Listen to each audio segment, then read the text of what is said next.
Scrub.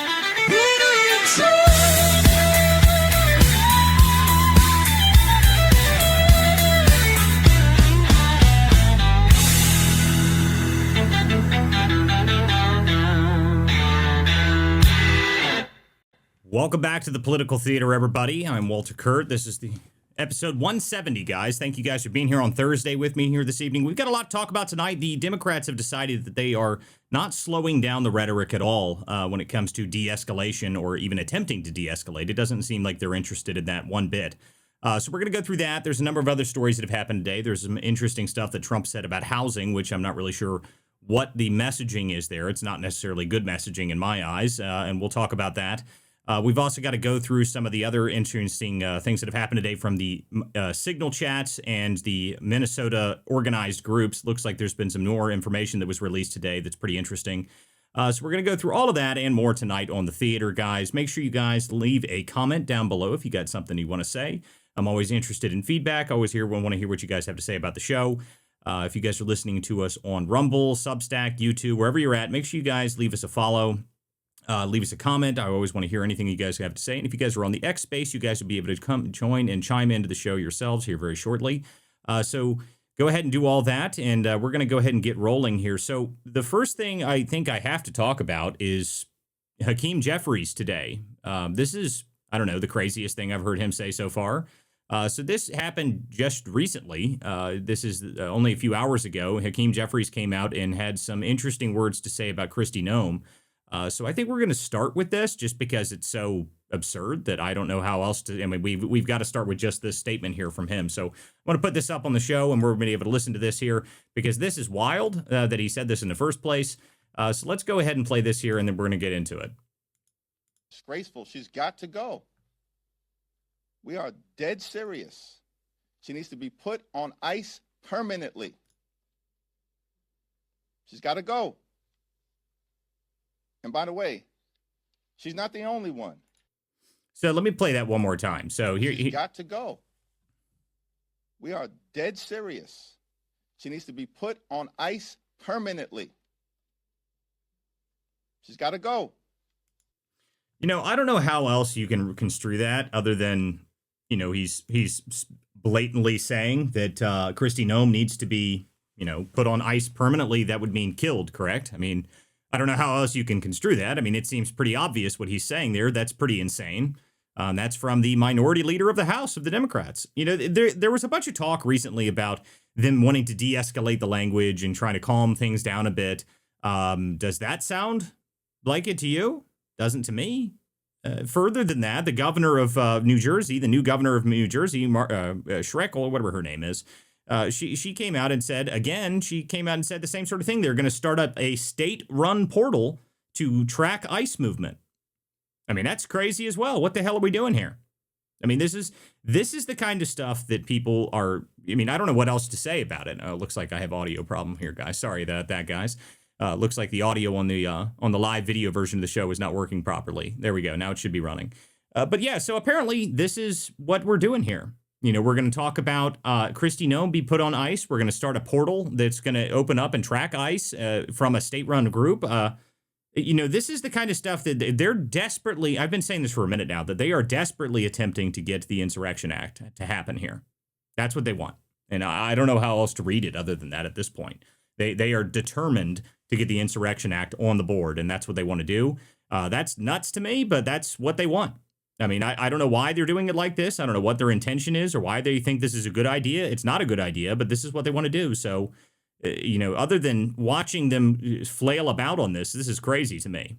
So, you know, I don't know how we respond to that other than say that these people have no interest in actually taking care of the country or doing anything with the country. I don't know what else you say. Guys, if you want to come up and join the show, you're more than welcome to do so now. I'm going to bring people up now. There's a couple people requesting. But this is new just today that, you know, I thought the idea was we were de-escalating. We were going down. We're not going to de-escalate now. We're going to go right back into what we were saying before. Walz said the same thing today. He said civil war conversation again. So, you know, what are the Democrats' plans here to de-escalate? It doesn't sound like any de-escalation to me. It sounds like this is ramping up the rhetoric back to where it was just recently. You know, I've seen there was a great video. I don't know if you guys are familiar with the ridiculous leftist that you know, comes and screams in front of his camera every now and then. He does this. He like sits in his car. Oh yes, Yes, he's very aware amazing. of this guy. He's Big, hysterical. got like a mustache, those glasses. Yes, Looks like he's from the yes, movies. yes, Jack Tron. This guy's nuts. But I would love for anybody to get me a video of that guy just recording that, like in his car, because that would just be the funniest thing in the world. Like, I'll pay you money if you get me a video of that. I don't know where this guy's at, but I would really, really like to see a video of that guy doing it in his car. That would just be so funny to me. Like, I love that. You know, it's such a ridiculous thing watching him just completely scream like a lunatic. You know, in fact, I'll just play the video for Did you people so see we what can I see this. replied to that with? No, I didn't. Give me a second here. Let me put this video up so people can watch this because it's just crazy. But this is, again, this is more of what I'm talking about. This is the general ramping up of the rhetoric. I don't know what their intention. It doesn't seem like we're going to go down at all. They said for weeks that we were going to de-escalate. It doesn't look like we're de-escalating at all to me. Let me see if I can find this. Yeah, here we go. This is it here. This is this lunatic just screaming at the camera. An ICU nurse in Minneapolis. Multiple agents held him down. A U.S. citizen and pistol whipped him and then shot him while he was on the fucking ground. And now he's dead. Yeah, so just I really, Yeah, really now want. You gotta listen to the video I posted in the comments. It's only like 5 seconds. I don't need. Look, this is just ridiculous to me. Like, we need to get this guy. I need a video of this guy doing this. Like, it would just be amazing to me if we could get that. That would be so funny to me. So if we could really get that video, that would be amazing. But it just, what are we doing here? This is we're now promoting these kind of people again. The Democrats are going full back into we're in a civil war mode. I guess that's what we're doing. Is that their intention here? I don't know. What's up, Jennifer? How are that you, is what they're. Yeah. Jennifer? No, go ahead, Jack Ron. You were talking. Sorry, yeah, but I was just gonna say that yes, they are definitely trying to do this. Like I'm seeing now, this like I don't know if you know who this guy is. Like Giancarlo Esposito is now calling for a revolution. If for those of you who don't know who that is, he's the one of the villain from Breaking Bad. He's also the villain in The Mandalorian. He's in The Boys. He's in the movie Electric State. But now he's also now calling for us to revolution against Washington. So yes, they are absolutely doing this, and I will just say, Walter, you definitely really should play that video I put in the comments. It's so funny. We can play it here in a little bit here. So I just want, like, to me, I just want to talk about this for a minute because watching the Democrats, the intention was just recently that they said that they were trying to de-escalate, right? Well, I mean, I've now seen multiple different people from very high up in the Democrat Party today called for the exact opposite. So what is happening? Do they intend to just make this as ridiculous as possible? This is, to me, all this screams to me is that they're trying to push for the Insurrection Act as much as they possibly can. I don't know how else to read it, to be honest with you. Jennifer, are you here now? You want to respond to that? Oh shit, I missed you. Yeah. I didn't mean to. Yeah, Oh. you're good. Sorry, guys. Hey, no, yeah, I'd love to respond to it. So, I mean, like, they are trying to dog walk Trump into the Insurrection Act. I've said it since, like, I don't know, 3 weeks ago that it was a horrible idea. What I don't understand is if during January 6th and after, if I so much as uttered the word gather, steal, or what was it? Steal, stop the steal. Like there was a whole bunch of words that we weren't allowed to say because those were dog whistles for us calling for a revolution. Now, why are these people allowed to just go out and blatantly call for a revolution without having repercussions like we did? Fair point. I mean, to be honest with you, there was, when I was in Portland just a bit ago, there was people literally, what they were chanting in the streets was, this isn't a leftist stronghold, by the way. And they're walking through the streets chanting revolution, revolution. So, yeah, I think that's a fair point. I don't know how else to read that. I mean, nothing seems to happen to these people, though. And now we've got governors of states saying that they're going to open up portals to track federal law enforcement. I mean, this is nuts. This is crazy stuff. 100%. And we know there's a double standard, right? And we have to accept that double standard when we're not in power, but we are in power. Theoretically, So we're in power, right? I mean, you would think. I mean, on it seems paper. on paper we're in power. I'm not really sure what's really going on here. I mean, to me, it's nuts that this is happening in the first place. But just watching all of this happen over and over again, I don't know how else to read it other than we've got a major issue where we've got people calling for revolution, calling for the attacks of law enforcement, and it's coming from the top of the Democrat Party. I mean, there's no other way to read that other than they are definitely pushing as far as they can to get this to happen. Okay, Gambler, you've got your hand up. Go ahead. I did a paper, quick paper, not a quick. I did an extensive paper on what I think is going on and all that stuff. I think it's basically monopolies, and it's the tech industry, and it's coming from California. Because if you take a look at our infrastructure in California, we're gutting every other industry because we need revenue. We started off with Assembly Bill number 5, making contractors become employees to majority of the other sectors um, except for tech. Tech is fueling California, and they're allowing them to go ahead and try out their models. And then those models get implemented all over the place. And when it comes down to the Democrat, Republican, and all that stuff, in my view, it's just opportunists.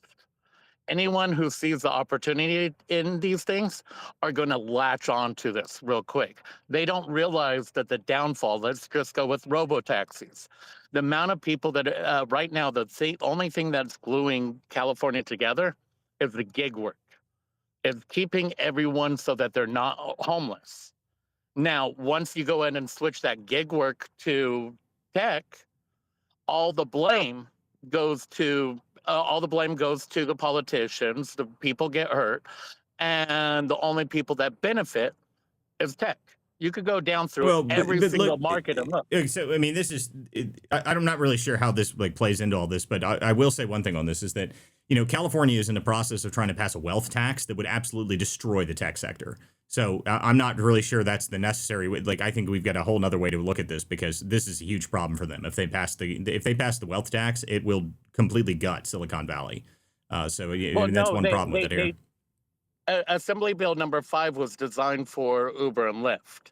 And then right after it got applied, basically wiping out the contractors, then they rolled back the problems for the tech.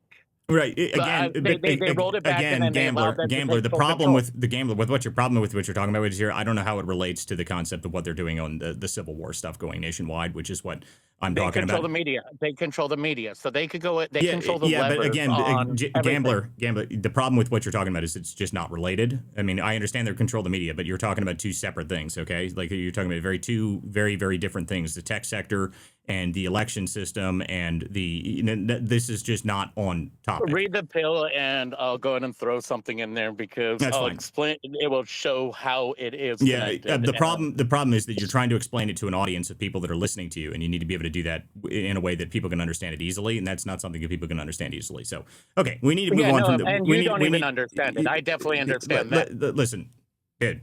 Okay, you're being way too complicated on something that is not. It doesn't make sense. Okay.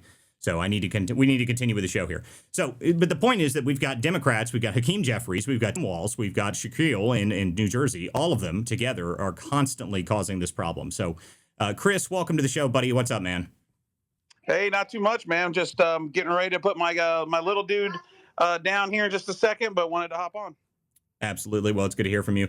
Well, we've got nothing but the more of the Civil War talk. It looks like I'm having audio issues, guys, so I might have to restart my the live video feed because I'm constantly cutting out an audio and I can hear it. So if one of you can talk for just a second on the space, I'm going to restart the audio so I can actually get it to work on the show because it's not working right now. Walter. Thanks, dude. Yeah, let's just do some housekeeping while he's fixing that. If you guys don't mind just sharing this.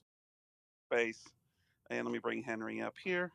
Can we talk about how Right. overrated the actress Jennifer Lawrence is? Like, I would Oh give my her like God, can a we please? 7.5. Okay. I Okay. could have a whole space on this. Okay. Okay, Like guys, that's we are broad. back. We are back, and I think we have fixed our audio issues. So hopefully that fixes the problem there. All right, we'll hold the Sorry. Jennifer Lawrence for later. Yeah, well, listen, the Jennifer Lawrence, the actress, is incredibly overrated. She's one of the people that only plays like one character. But anyway, we don't need to talk about that. So welcome back to everybody who just got cut out on the live video version. I had to restart it. But we are back in here, so sorry about that, guys. We were having issues with audio. I should have checked something before we started, but, you know, the learning curve for some of this stuff. It's really obnoxious. But anyway, so now we're back. So we're going to keep going here. So anyway, hopefully that fixed all of it across all the other platforms. If you guys have any problems with it, just let me know. Walter, we gotta get Fish back in here sometime. Fish back in here? Well, he was in here we the already other. had him. I Yeah, forgot. We had him like a he was week in ago here or once whatever. before. Yeah. But anyway, so we can keep going here. Go ahead, Jen. You had something to say, and then we want to talk about some of these other stories that happened today. Yeah, well, maybe you're gonna bring it up, and if you are, I'll just reserve myself until you bring this up. But the fact that we need a bill in the U.S. Congress to defund the Taliban, I think, is like the problem. Yes. But we could continue that. I'm sorry. No, you're right, because this is something worth talking about. I mean, this is something amazing that we were even funding the Taliban in the first place. Which, by the way, there's a number of other things that were happening with that. The funding that was coming out of USIP, which is now it's now the Trump Institute for Peace. By the way, I love bringing this up because it's actually just the tip now, which is just hysterical. So that's just reality. But anyway, so the problem is that we were funding all sorts of people all over the place for terrorism and all sorts of problems. And the fact that we actually had to have a bill to fix that is crazy. Just completely crazy. Like, I don't know what we're doing with that. That's nuts to me. But, you know, this is the kind of stuff that our government likes funding, and they hate having any funding removed at all. And I'll tell you right now that if the Republicans want to win ever again, then they need to actually get a handle on some of this stuff. I mean, this is amazing. I mean, I don't know what else to say about it. Well, it just seems like they are spending like without any impunity. Like they just have unlimited money. Like if it's something they want, they will literally go and print the money to do it, and that is just totally unacceptable. Yeah, well, I mean, this is always the problem, right? Congress doesn't have any interest in reducing their spending at all. So, you know, we're trying to fix some of the issues in Congress. Hopefully this primary season actually does that. And that would be amazing if we actually did that. If we could actually fix a lot of these problems all at once, that'd be fantastic. But you know, unfortunately, it seems that Congress can't do anything. They don't want to pass any bills. They don't want to pass the SAVE Act. There's now another bill for election integrity going through Congress now. Have you guys seen this? So we had the SAVE Act. The House passes the SAVE Act. Now we're going to pass another one through the House. I mean, what are we doing? The Like, just pass Mega the SAVE Act. Act. Yeah, the Make Elections Great Again Act. I mean, what are we doing? Like, we're passing a second one? I mean, I don't understand why we can't just get one through. But if the first one didn't go through, why would the second one go through? That's what I guess my problem with it is. Like, so if you think that you can't get the SAVE Act, why are you going to get the next one? I mean, how many are you just going to stack them up in there? Just count them for fun? I don't understand. I mean, it doesn't make any sense to me. Does Maybe this the one thinking is mandate that states? Does this one mandate states for verify citizenship on the rolls, like the state law enforcement both across the of them country? do that, except the second one is now also saying that you're going to ban mail-in ballots. But maybe the idea is that the more bills you get stacked up, the more pressure you're putting on the Senate to actually get them to the floor. And from what I'm seeing, like more and more senators are jumping in to co-sponsor the SAVE Act. Like I saw Chuck Grassley today is already jumping in on it. Listen, here's my problem: is they can mandate that you have to be a citizen, verify citizenship to get on the voting rolls, but that's done at the DMV and it's not verified. They check a box and it gets put on the rolls. So my question is, and I'm going to have to review this second bill, does it require the states to have an entity that verifies citizenship after they're on the rolls?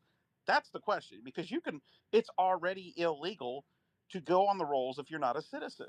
So I don't know how you got to act. Why do we have to pass another law to state what's already illegal? The actual law should be every state should require voter ID, and if in order to be on the rolls, you have to be a citizen, and the state must verify that once you're on the rolls. I mean, that's very simple. It seems very simple, right? You would think that this is very, very easy to do, but apparently not. I mean, it just The thing to me that bothers the hell out of me is that, like, what is the argument against it? I don't think there is an argument against it, to be honest with you. I don't think there's any argument for not having voter ID in any way. I mean, it doesn't make any sense to me. Well, But hold on, Walter. The argument is, and this is the Democrats' words, people, not mine, okay? The poor black people don't know where the DMV is. well, Okay? So they listen, can't make there it is to a the great DMV. video. There's a fantastic video of exactly what you just said, Jennifer. And I'm sure if you guys have been on the internet for any period of time, you may have seen this video. It's just amazing. And it's of some dude just walking around and he's asking white liberals on college campuses, what's wrong with voter ID? And they're like, black people are just dumb. They don't know how to get voting. Like, they can't get their IDs and everything. And the great part of the video is then shortly afterwards, that same guy goes to Harlem and just walks around and asks people, like, hey, do you have a voter ID? Like, do you have an ID? And they're like, yeah, of course I do. What the hell? I'm an adult in the country of America. Of course I have an ID. Like, why would I not? But this is the attitude. This is the white liberal attitude of, we don't care. We need to save the poor minorities because they're just so hopeless and pointless. I mean, like, it is a obnoxious attitude that exists on the left, and it's one that doesn't go away. I love that their racism of the left actually, like, supersedes anything that anybody on the right ever says, to be honest with you. Like, they claim that we're racist, but they're always trying to help those poor communities that are just too stupid to be able to do it themselves.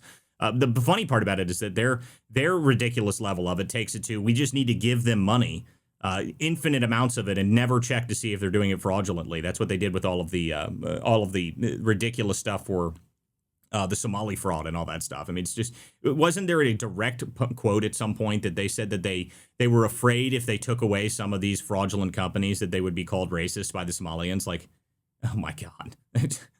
Save us from the suicidal empathy of the left. Seriously. Okay, we've got a couple hands here. Go ahead, Henry. Hey, how you doing, Walt? What's up, buddy? Yeah, and hi to everybody on the stage. A lot of familiar faces. The thing I was going to ask about in follow up to one of the previous comments had to do with regards to this new bill for election integrity, the mega whatever. I think Jack Tron, you were speaking about it. Great profile picture, by the way. I'm curious. Is this do y'all feel like this is something along the lines of just optics or some bullshit to kind of distract the citizenry from focusing on some of these more important things? It's just at a glance, it strikes me as the Democrats whining for 4 years that they couldn't do anything about the borders. Like there was no concept of sovereignty of national sovereignty or border enforcement without having to put some bill through, which of course was just a marketing narrative and a bunch of bullshit. And just like when you all were talking about the ID thing, it's just a marketing narrative, right? I'm curious what the truth is. What's really driving this mega bullshit, whatever. Like, why do we need? It's like, yeah, why would we need something? It seems redundant, or perhaps there is something in good faith happening where there is something unique that it's going after that doesn't that is Well, not the difference currently in is play. that the original Save Act doesn't ban mail-in balloting. This one does. The problem I have with it is that we already have the SAVE Act trying to go through, and it's not able to be passed. I mean, I know we're getting new co-sponsors on it, but it doesn't matter if you get all the co-sponsors you want on it, because you'd have to still get some Democrats to sign it, and they're not going to. They're not going to sign it. So what's the point of doing a second one that comes up and goes to the Senate, and then, oh, yay, look, there's yet another bill for election integrity that's sitting in the Senate that no one's going to sign. They're not going to get the Democrats to sign on to. That's what I don't understand, why we're even talking about a second one. That's what just doesn't make, other than the idea of maybe we're just trying to get pressure on the Senate. But I mean, at this point, the pressure is on the Senate. The Senate sucks. They haven't been able to pass anything at this point without the filibuster, without going over top of the filibuster, which the Democrats would do in a heartbeat if they were back in control. I don't understand how we're going to get any of the agenda through. And to be honest with you, I don't think the old GOP establishment people want it to happen. So that's, I guess, the real problem I have with it. And they already did it. They already did it before. They did it in 2013 and I think 2015. And so, I mean, this idea that the nuclear option wasn't invoked, it has never been invoked, is complete load of malarkey, to quote Joe Biden. You know, Harry Reid invoked the nuclear option on a couple of occasions. Well, Chris, okay, so my question is, who it's not Judicial Watch, because Judicial Watch is on the left. Who's our version of Judicial Watch? Judicial Watch is Tom Fenton. That's us. Okay, so yeah, so Judicial Watch, I want to say, just did a big lawsuit out in Oregon. Yeah. That purged the rolls of like hundreds of thousands of people. Yeah, 800,000 people were taken off the rolls in Oregon. So I mean, this is Right? So is that the way we need to attack it, right? Because I feel like, much like Henry just said, that these bills are just a song and dance. Because if you were to enforce the laws that are already on the books, we don't need any more laws, right? And I feel like Congress feels that their only job in life is to pass laws in order to get anything accomplished. well, yeah. You I know, mean, well, Congress is that's like the theater of it is Congress always just trying to yell at each other. But I mean, obviously, if you're doing things fraudulently, there's already things that you can do to check that. I guess the real problem is that some of these states don't want to turn over their ballots. They don't want to turn over their voter rolls, even though we're seeing all kinds of problems with this. I mean, there's a new video that came out today of a guy down in Georgia that's going after the Secretary of State, the person running for Secretary of State on the Democrat side in Fulton County, Georgia. And he's like, well, what about all these voters that are registered to, like, bathrooms and, porta potties and, all these places? Like, what about that? And she's like, oh, that's conspiracy. Like, no, it's not. You can buy the voter rolls, and I went to them, and that happened. But according to you, it's conspiracy. What are we doing here? I mean, that's the crazy Well, part about it. But I was just gonna say that was such a disgusting video. Not so much that I blame somebody for just being jumped in the middle of it, not that jumped, but that it was approached in that manner. But she just blatantly and very likely consciously lied repeatedly. And the thing is that's normative, right? This is normative from the left. Well, let's just lie about it. Like that's the strategy. Like, and the thing is we don't play. There's a degree to which I think we need to start playing dirty. I'm sure that we plenty of the GOP play somewhat dirty, but like these kind of games, man, like the this crap with the filibuster and this other kind of blue slip, whatever the hell, it's just like tradition for the sake of tradition. And there's a point to which I understand, like that you don't want to like lower the bar because it just who knows where the hell it goes. But like if you are fighting against somebody, it's just basically what you're communicating to the world is you don't want to win. Like consciously, your goal is to not win on a regular basis and I think Walter, like you said, or maybe somebody else, that's they're completely content with that. Like yesterday, you mentioned about the older GOP people. It doesn't even occur to them that they should try to win. They're like so far beyond. well, there's this attitude that exists amongst the older GOP people that we still need to play on the same playing field that we did forever. And unfortunately, this is something I say all the time: is that there's a bunch of people who just don't understand what time it is. Okay, there's some of us out here that actually do have skin in the game who realize what time it is. Okay, there's a couple of people like that on the stage currently. Jen Lawrence is one of those people that knows exactly how far the left is willing to go to destroy their enemies. Okay, there's some of us out here that know. Okay, and the people that are out here that know, we're very angry that these people don't seem to get it. And I don't understand what you do to get those people to wake up, because what do you do? What exactly? There's no amount of things that can happen apparently that gets these people to pay attention. The entire right-wing activist base was assaulted by the previous administration to the point that they debanked them and took them onto the financial system. That happened. They've assassinated people. Trump was nearly killed. What exactly do you need to hear other than the fact that we are fighting against a communist group of people that have none of our values and then don't care? They're playing on a completely different playing field than some of these people, and they can't seem to understand that. And I don't know how you get that through. Well, Walter, what cracks me up, right, is when I hear grassroots people, and I yell about this all the time, right? When grassroots people get up here and they're like, oh, well, guys, we just need to get with, the GOP and our local GOPs. Like, hold on a second, guys. Those are the problem. Those are the problem. The GOP is the problem, right? Because if we don't go along with their idea of open borders, of freaking like the globalist shit that comes out of the GOP, guess what? They spend money against our candidates in order to knock them out of the race. And then if they can't stop them in the primary, they go and they buy the Democrat and help the Democrat beat the grassroots person, right? So as a like as grassroots, like the GOP is our enemy, right? And until they prove that they're not our enemy, we need to start treating them as our enemy and realize like they will stomp on us the first chance they get. And that is Yep. true. I mean, but there's all sorts of strange things happening right now. Did you guys see that there's this Oklahoma rep today that was she's now resigned because she admitted she had pled guilty to forgery and conspiracy charges? Did you guys see that? So there's a new person that was just dropped out of the House today because of that. So, there's all sorts of weird things happening on behind the scenes, like you were just talking about with the voter rolls. That's a big lawsuit that happened. There's, Fulton County. We were talking about this yesterday, how Tulsi Gabbard apparently showed up down there to like get some of this information out of there. There's a little bit of intel that came out about that today, but I haven't heard anything substantial out of it yet. But things are very strange right now on the national stage on what's happening in the federal elections, because if we're going to go after some of this stuff, the primary is where I think is more important than anything. But I don't even really see people talking about primary candidates that much. I mean, there's some discussion on the governor races and whatnot, but I mean, the House races are far more important, and the Senate races are even more important than that. So I just don't The understand only one what the I've next really intention heard is. What about, now? the only like big primary race I've heard about is Ed Galreen running against Thomas Massey. Yeah, I well, mean, there's some primaries in Texas that I was spending unfortunately a little more time than I wanted in Fort Worth due to weather, and it was they were already on commercials on TV at the hotel, going back and forth, right? And not just the statewide offices, but some of the other offices coming up on the federal side, and so there's, I mean, it's going to ramp up.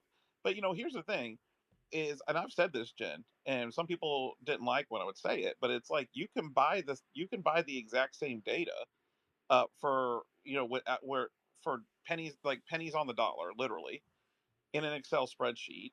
And as long as you know how to sort Excel, by precinct and the whole deal, you can build yourself your own database. You can build yourself your own sheet, and then you get out and you talk to people. You get 10 people, 5, 10 people that are passionate about helping you, and then you go around and you start to collect the data, and now you have power.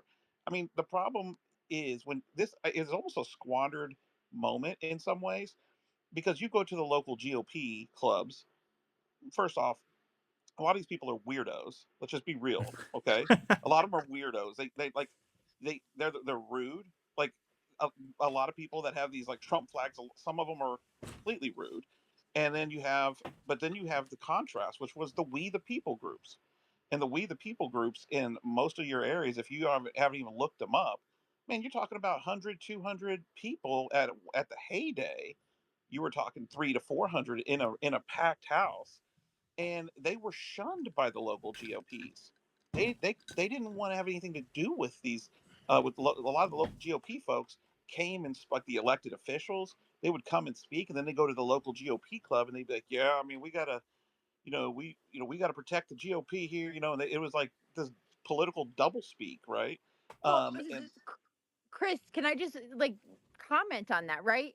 Because there is a pipeline that people don't talk about, right? If you notice with grassroots, right? If you notice with like Trumpian people, right? They wake up one day and they're like, you know what? I want to run for Congress. And what do? They go out, they register, they pay their fee, and now they can run.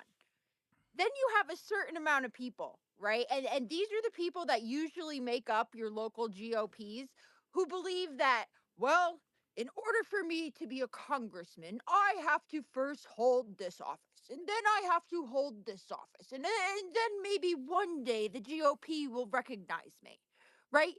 That is the issue, right? And that is why when Chris is talking about they protect the GOP at all costs, because they look at the GOP as their like ticket in order to get that higher office. And what makes the GOP so powerful is their data.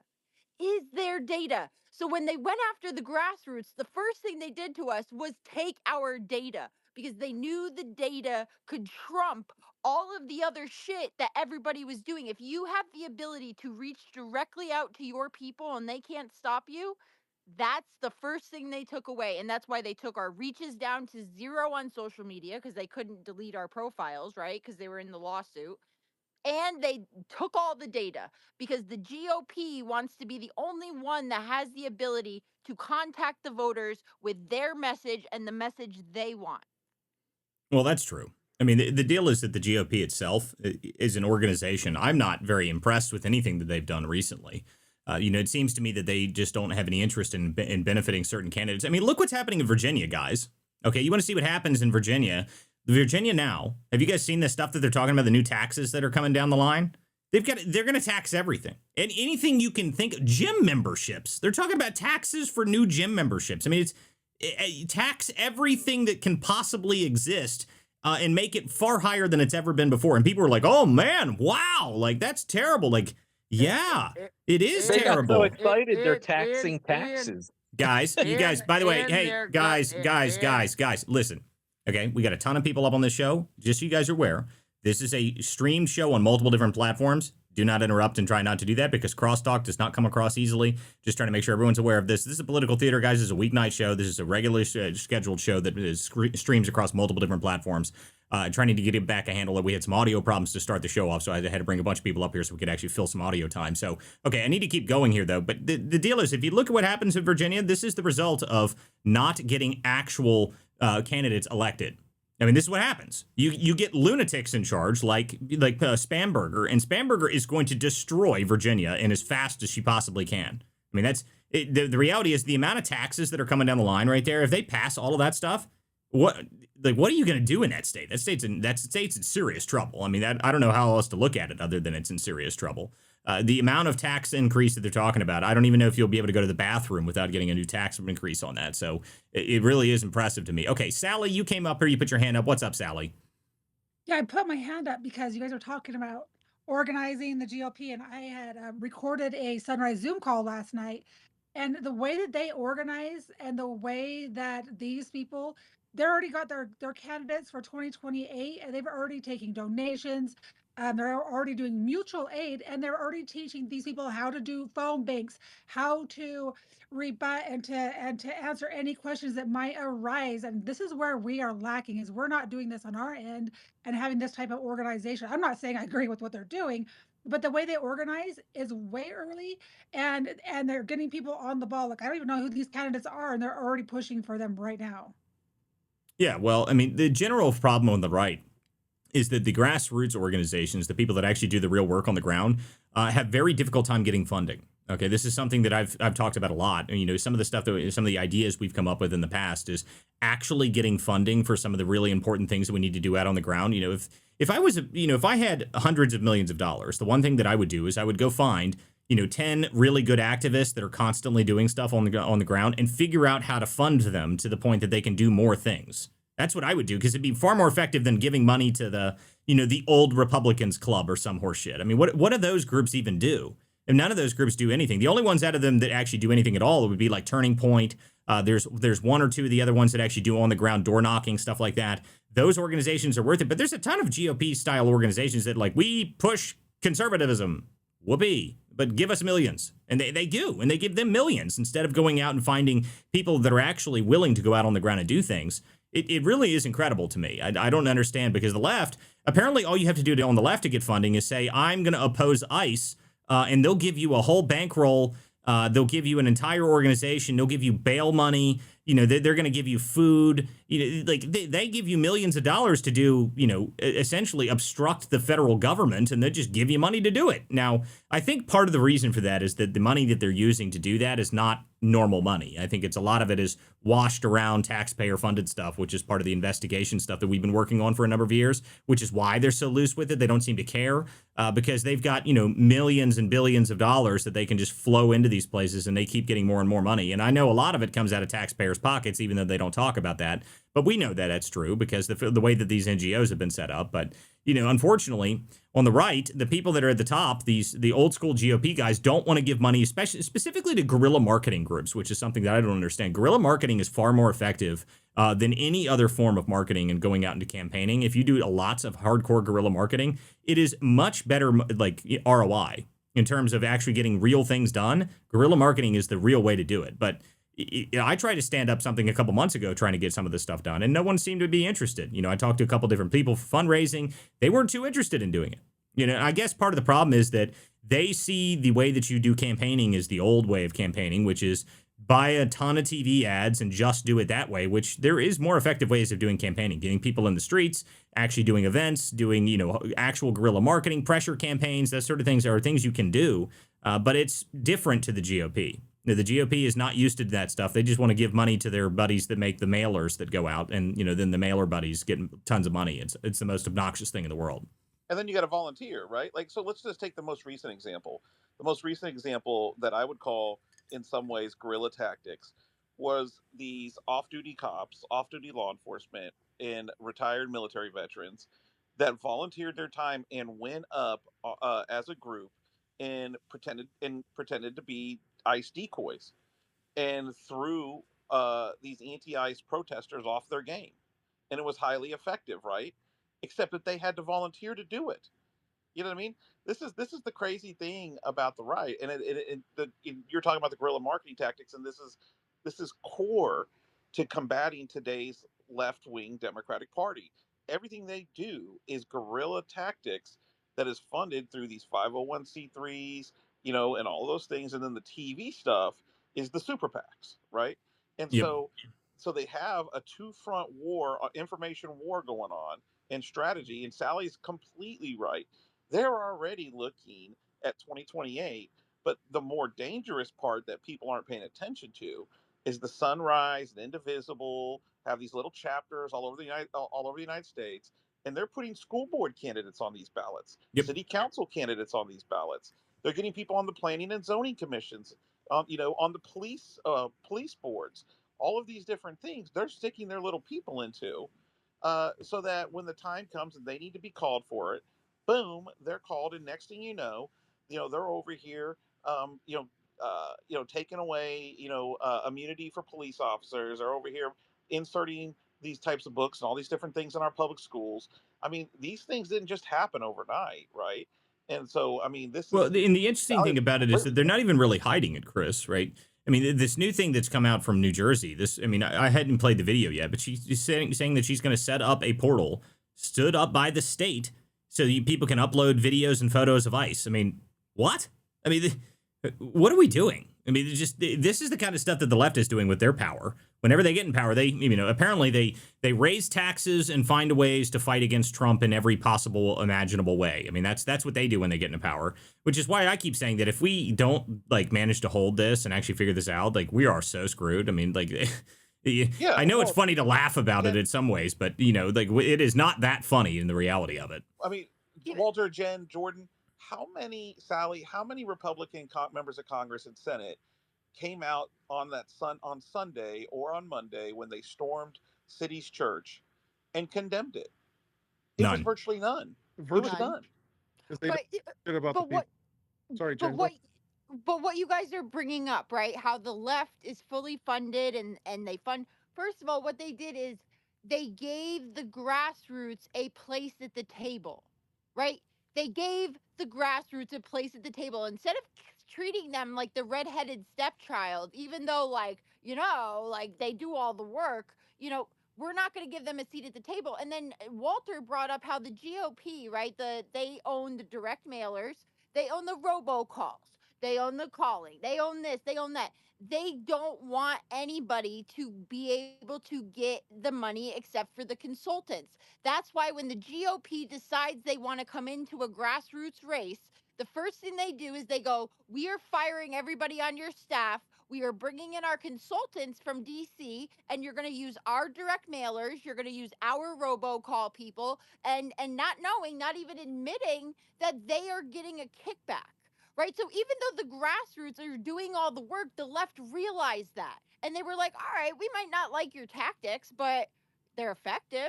And we're gonna fund that. Where the Republicans turned around and said, "Oh, you guys, you don't speak correctly, you don't dress correctly, you smell a little funny. We don't want you at our table. Maybe we'll throw you a bone if we need you to step in, but honestly, you're not really part of our crowd. So have a nice day."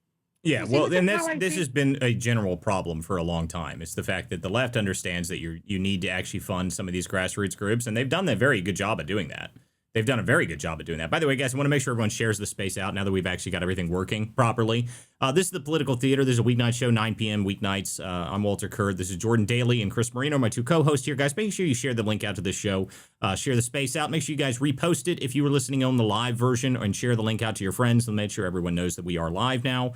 And if you guys have anything to say, you can always put a comment down below. I do read all the comments throughout the show. If you want to support this show is run completely independently. It's just me up here. We don't have some big team of people that run this thing.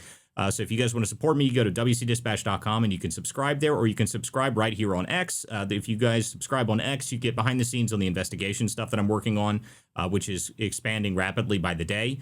So in the next thing that's going to happen on this, I'm headed to California. So there's some interesting things that are in the works right now, guys. So if you want to support this show, you want to support me, go to wcdispatch.com or subscribe right here on X. Let's keep going, though.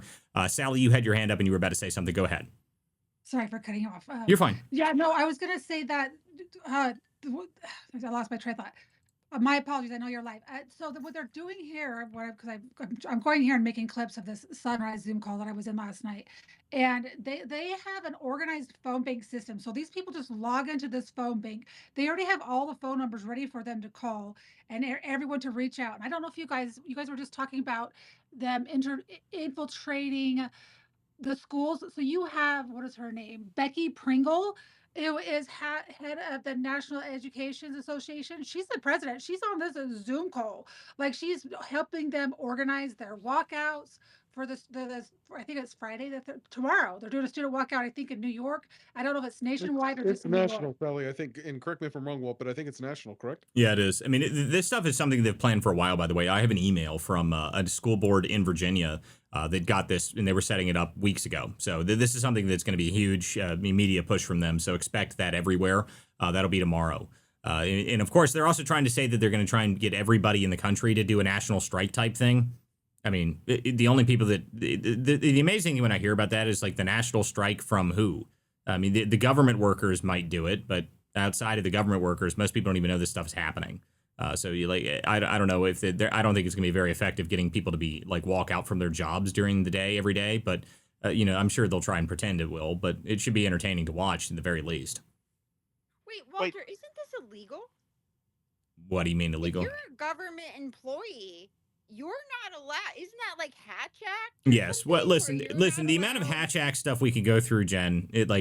You want to go through the amount of unbelievable amount of Hatch Act violations we could go through. Yes. I mean, that is a genuine problem. I mean, this goes back into the stuff we worked at with Millie Weaver, which I was actually just talking to earlier this evening. I've got some interesting intel that we need to be bringing forward to some of the authorities that we've been talking to on some of the coordination of some of this stuff, because yes, they're working directly with the people within the government, and obviously it is all a violation of federal law, but are we going to do anything about it? I don't know. I mean, it seems to me that we haven't done anything at all so far. So, we can say that it's illegal all we want, but does that really matter anymore? I mean, I don't know. Does what laws matter at this point? Apparently, you're allowed to attack federal law enforcement and not get in trouble for it. So, in my eyes, if you touch anybody in law enforcement, you go to prison for ever. But that's not the case anymore. They don't even pay attention to that anymore.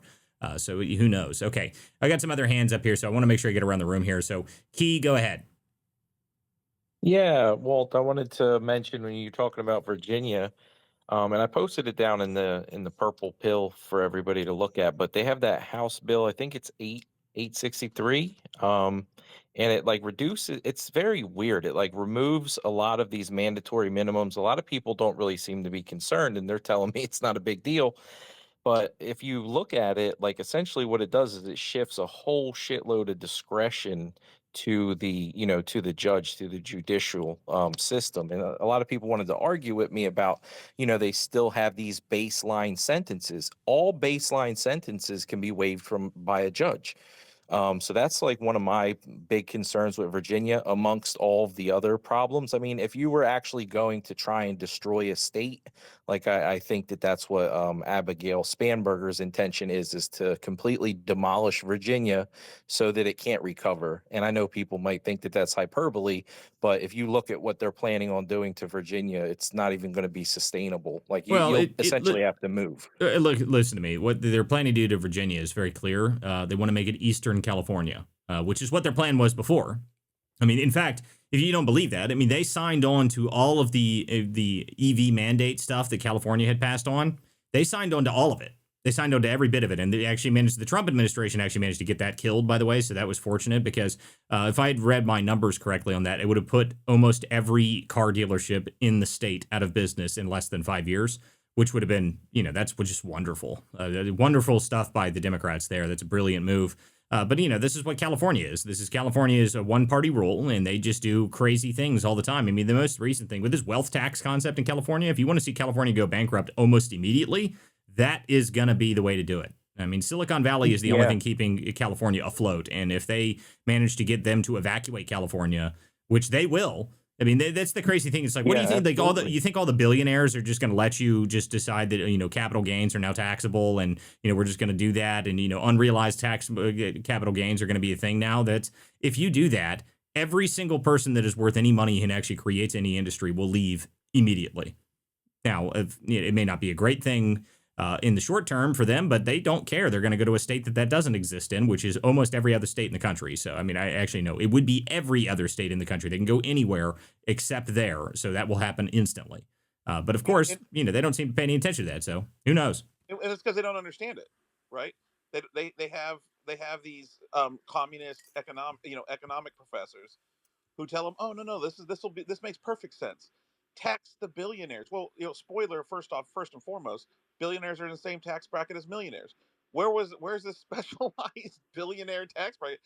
The other thing is, uh, on the EV stuff, right? So obviously my father was pretty high up in the auto workers, and they want everybody to go to EV, but none of these politicians, these genius politicians, thought, well, first we got to build factories for the chips and factories that build the batteries for these EVs and all of these different things. None of them did it. They put these EV mandates out there, knowing that China had all the factories and everything was out of our country. So it was going to force us to bend the knee to communist countries that already had access to these things. And this is why, by the way, when you have an issue with, say, your vehicle, it takes forever now to get a part in on some of these vehicles. Is because they put all these sensors, all these things in, and everything was made in China. Well, I mean, there's a number of issues with the auto manufacturing supply chain. Okay, there's tons of problems with it. I mean, the other problem I have with it is a lot of these American car companies aren't even building their cars in the country anymore. I mean, they've all been outsourced to Mexico, and China was part of it, but Mexico was always a bigger one, and Canada too. So we moved a ton of auto manufacturing out of the country, and that's also partially because the unions just destroyed manufacturing in the United States. That was another huge problem, but no one talks about that anymore. Everyone just somehow just forgets that the unions were making. I mean, guys, I know people here in Ohio. Ohio was huge for auto manufacturing. Okay, some of the guys that working in the union, they said, "Yeah, we knew it was in trouble when our daily job." And these guys are the older guys that were in the in the 80s and 90s. And he said, "We knew we were in trouble for auto manufacturing when my job every day was I'd show up and we'd all play poker in the back room." And that's all we did all day. We played poker through the entire day, and we were making $35 an hour. It's like, oh, you're surprised. I mean, like, no, they eliminated those jobs the moment they had another option. No way. I mean, that's the kind of stuff that was going on, and that's part of the problem. So unions got a way too much control, and that's something that needs to be reversed, because unions had a great purpose in this country at one point when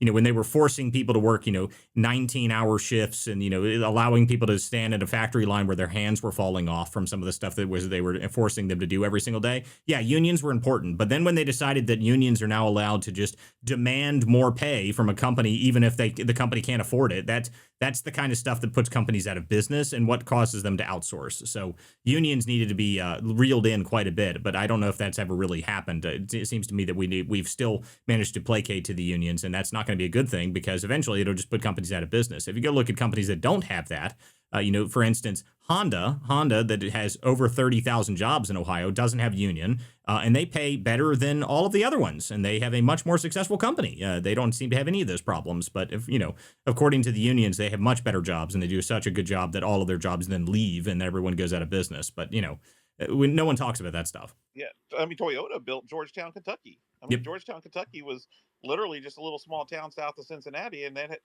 Toyota came in and literally built the entire city. Well, With that's all exactly what sports Honda cities, did. That's exactly what neighborhoods, Honda everything. did. So Honda did the exact same thing up in Marysville, Ohio, which is, the funny part about that is that, so I live in Springfield, Ohio, and Springfield was actually supposed to be the location of that, manufacturing plant. In the Springfield Democrat government decided that they didn't want to give Honda a tax break on that, so they didn't build here. So it cost the city 20,000 amazing jobs, and now Marysville is a thriving town and doing great. But they could have built it here, but we couldn't give them a 4% tax break for a number of years or whatever the hell it was, and so they decided that that evil corporation didn't deserve a tax break, so they took all their jobs and went somewhere else. It didn't work out for them, but And Walter, you it's know what's amazing what's stuff. wild about this is actually when you go back and look at Too Big to Fail, right? That moment, like the Too Big to Fail moment, Oh and Jesus! you look at the Obama administration. Okay, actually, a lot of what he did was horrible to the unions. was, Yep. but yet they bend the knee, they praised him, all these different things. And he actually, when it comes to the retirees, the things that happened like in the retirees and all these different things, it was terrible. And I mean, but the left is not pro union, right? Like the left is wants their vote so they can stay in power, but they have no problem going and getting a Prius. They have no problem um, you know supporting non-union stuff. Well, I mean, the But electric cars was going to put the unions. It was going to kill the auto manufacturing industry. Essentially, if they had forced that EV mandate, it would have completely killed the auto manufacturing industry. It was an insane idea. oh Okay, yeah, let's keep moving around here. We got a ton of hands on the stage here. Okay, so go ahead, Patriot Forge, and then I got to get a Rusty Cannon, and then there's another speaker up here. So go ahead, Rust. Go ahead, Patriot. Yeah, thanks, Will, for having me up again. Always an amazing show. One point I wanted to come on is about the voter rolls. If you do you have a link for New Jersey? I want to buy my state's voter rolls. I'm gonna look through it in my area, and I think maybe you could organize that. There's one person from every state to look through their voter rolls and find out what was going on in Georgia. Just everybody check their own state. I Well, think that would be an amazing everyone should do idea. that. And do I have a link for you directly? No. I mean, that's something that you can Or find maybe though you could. reasonably easily. I mean, just you can just find it. I'm sure it's not difficult to buy. Most of the time, voter rolls are reasonably cheap. They don't make it very difficult to do. I was looking at buying some in Nashville for a project Chris and I were working on a while back, and it was like $30 or something to get all of Nashville or something. So you can look into it and figure out exactly what you need, but it's usually not very expensive. Okay, fine. So I guess we'll be doing that. That's one project, and then another thing that Jen was talking about with the firms being outsourced with the all the GOP and for with all their lot with all their outsourcing and stuff. I wonder if those firms are also used by the Democrats. Usually In they've some got. cases, yeah. Yeah, in some cases, yeah, but a lot of the times what they do is they've got their buddies that run it and they all just work with them.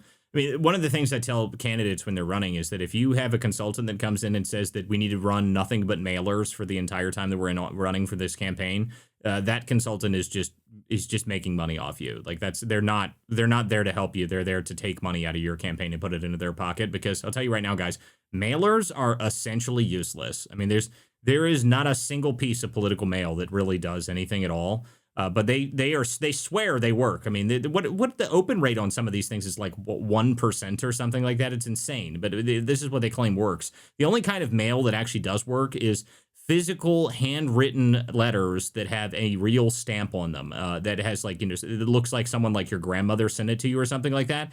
People open those, and there's actually really good data that shows that people open those, but no one wants to do that. They just want to hire a bulk company and send out a bulk mailer and think that anybody cares about it. They just throw it right in the trash. I mean, like it does nothing at all. But the people that run those mailer companies get 15% of everything that they spend on it, so they keep doing it. It's a self-licking ice cream cone of the consultant class, and this is something, by the way, that happens on both sides of the aisle. It's not something that's specifically unique to the Republican side, but the Republican side consultants, the problem I have with them is that they also don't spend any money on like actual grassroots people that really do stuff. That's the real problem. They don't spend. The Democrats may spend on stupid stuff like that as well, but at least they also supply the grassroots, guerrilla marketing people that actually run the campaigns and actually do it. They do supply those people, and the Republicans just don't. I mean, essentially, if you're trying to do a intentional guerrilla marketing campaign for any Republican candidate, almost anywhere in the country, if you start doing it, you're not going to get any assistance from their campaign. You're not going to get any support. You're not going to get any financial anything. You better just figure out how to do it on your own. That's just how it works. That's just reality. Jan, if you had something to say on that, you go ahead, and then we're going to go around the room. Yeah, I was just gonna say, and even if like the campaign is currently working with like the pro hold on. The problem I have is like the robocalls, just like you said, the robocalls, the direct mailers, all of these things that the consultant suggests, right? And this is what also puts the Republicans on a back foot, is so outdated, is absolutely outdated. Like, how many people actually really check their email like they used to, right? How many people actually will answer a number that they don't know, right? Especially around election season, right? So, literally, the only reason that they are making campaigns check these boxes that are self-imposed, right, is to line their pockets on top of, the hundreds of thousands of dollars that these consultants are charging the campaigns, Yep. right? The Democrats are sitting here doing like, look at Mondami, right? You hate him, right? But you got to look at how we got there, holding comedy nights, holding rap battles, right? And you might sit there and laugh and be like, oh, ha ha, like that's so stupid. No, it's not. Yeah, it's It's not. not so stupid. It's not. I mean, the reality is that guerrilla marketing campaigns are the most effective campaigns in the country. They are, and they always have been. And you can win with less money if you use it effectively. I mean, you actually get people that actually know how to use them and actually run with a real guerrilla marketing campaign. You can win with them. You can. And the problem that you have is, I mean, if some of the things I tell people is like, if you took all of your budget that you used for mailers specifically, if you took that whole budget, applied that to social media guerrilla marketing, you'd be much better off. Like you would. I mean, just the mailer budget, you would be much better off just running it directly into social media marketing with a real group of people that know how to run a guerrilla campaign online. That would be much better at moving the needle than anything a mailer would ever do for you. Now, the TV ads is a bit different. TV ads are necessary at this point. That's the only big spend that I say that you still have to do, because even though most of us probably don't watch television, a ton of people still watch television all the time. In being able to play ads on television and on streaming services is now the other big thing. Streaming services, anything that's like, direct stream of, any football or any of that stuff, that's all necessary. So you still need to run those. But the old school nonsense spending that a lot of these consultants do just doesn't do anything. But they make tons of money off of it, and they don't seem to care that it costs candidates tons and tons of money, and it also doesn't seem to do anything. But eventually we'll have to figure out how to get rid of the consultant class. But I don't know how you do it, because even the people that I tell this is what you need to do, and they listen to me, oh yeah, that's probably true, we need to do that, then they don't do it. So I mean, I don't know. I don't know how you get this through, because the consultants, once they get their hooks in a candidate, they make sure that the candidate only talks to them and that candidate only speaks to them. And then they get captured by the consultant and they have to run focus groups on every word that they say. And that's how you lose. Honestly, that's how you lose. The only people that can do that effectively are the Democrats, because the Democrats can have candidates that literally can't even talk. They can't even speak full sentences, and they can still run them and win. But that's because the Democrats have a whole different campaign that runs behind these people. They have a full guerrilla marketing campaign that it's irrelevant who the person is. They just go out there and say how much they hate Trump, and that works for them. So we don't have that option. That's not something the Republicans can do.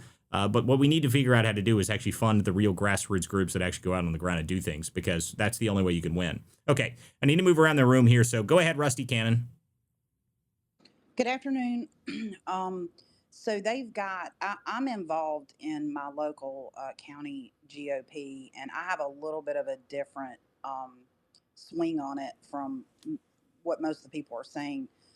So every state's GOP is different, like their state rules and then down to their county rules. They're all different.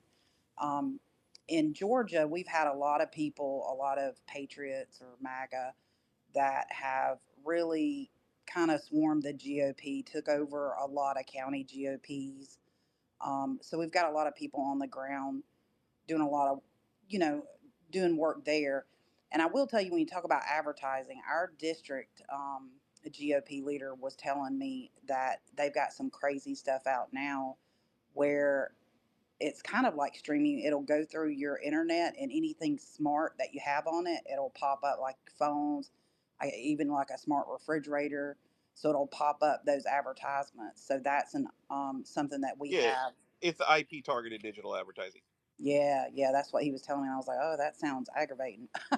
I wouldn't like it, but it's something. So I mean, I think we'll start seeing Listen to a me. lot of that. Anything that is not like, the current thing that the GOP does more than anything is freaking text messages.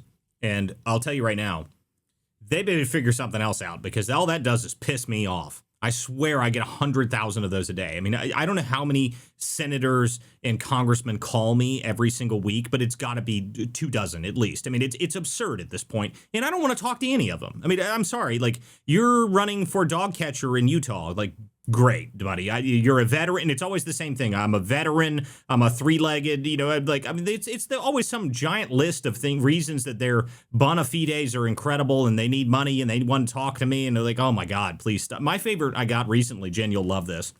I had some guy in Virginia contact me. His campaign did, and they said, we're going to give you the exclusive. I said, what?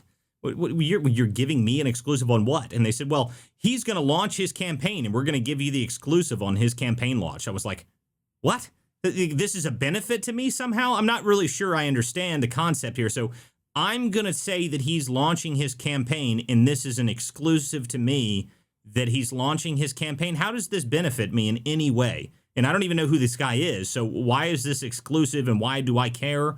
I don't know him. I've never spoken to him. He's never paid me.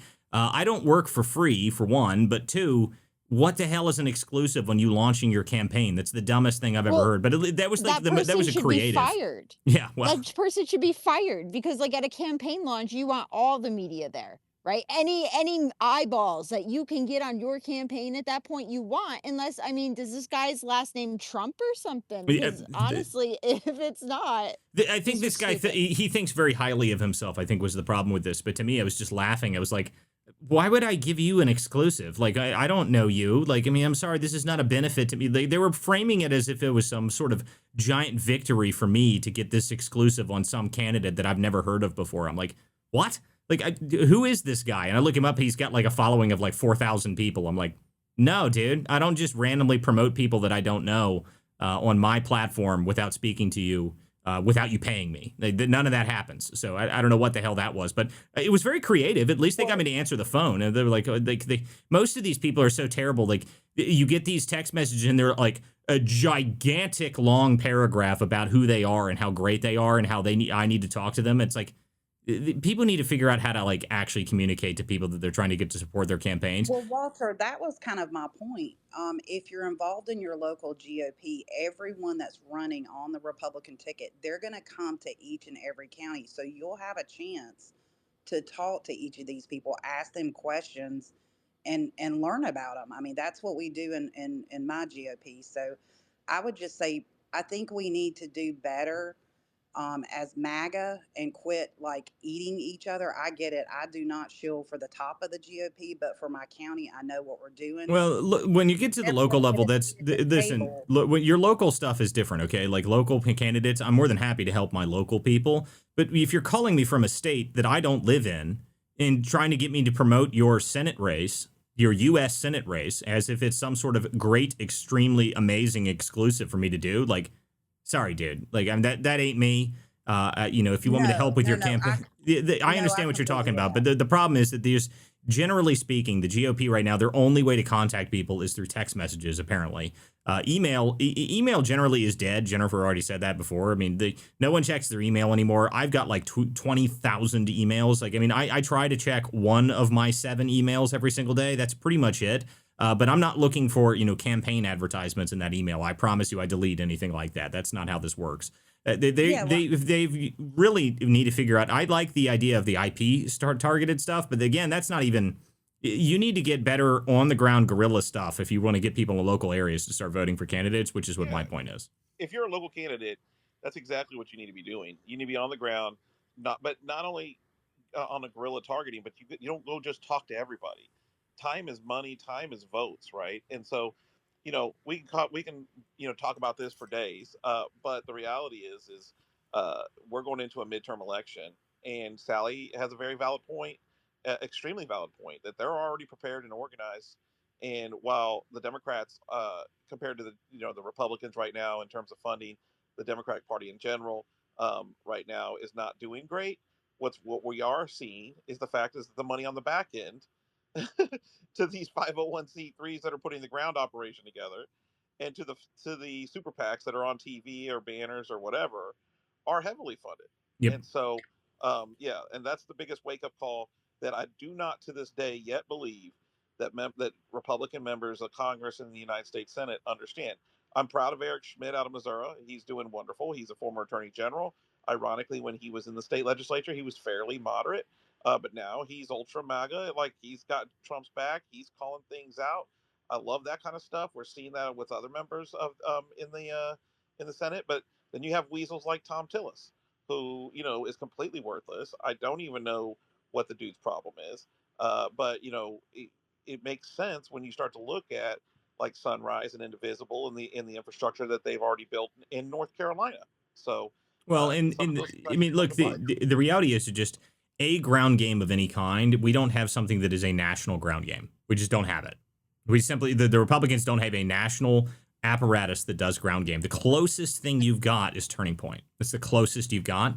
And that's just something that the Democrats have built this thing up for years, and they've got it, and they operate on it. Which is why I tell people stop pretending as if the Democrats, just because they've got bad favorability ratings right now, as if they're not going to be able to win elections. That's just not true. And it's just But not true at all. Hold on, Rusty. Walter, I Rusty, don't I have have. to. Rusty, I've got to go on to other people here. I've got other people on the show. Okay, Vince, go ahead. Fuck.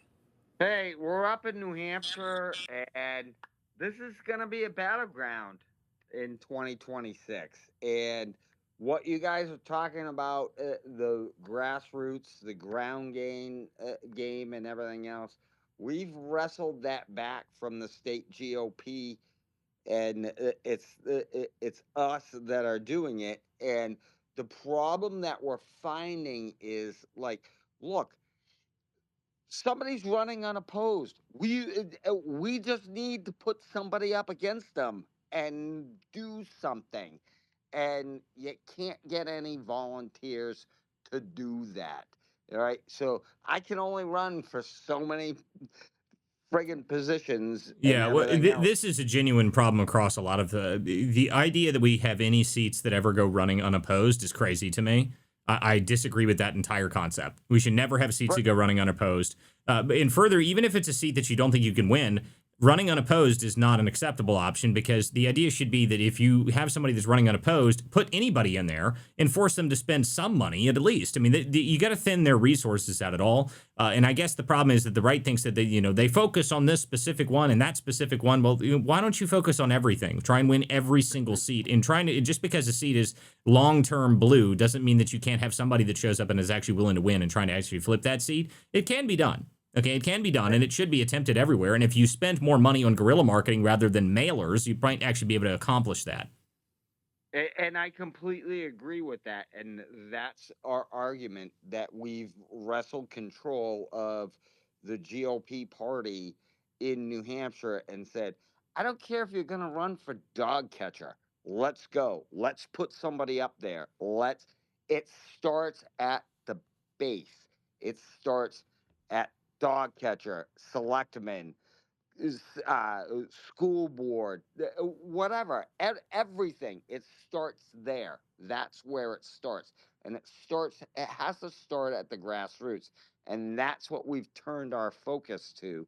And we're going to actually, I think you might actually be impressed with what happens in New Hampshire, because it's kind of a Oh, weird that's good. place. I mean, listen to me. So we're trying. Anybody We're that's got trying.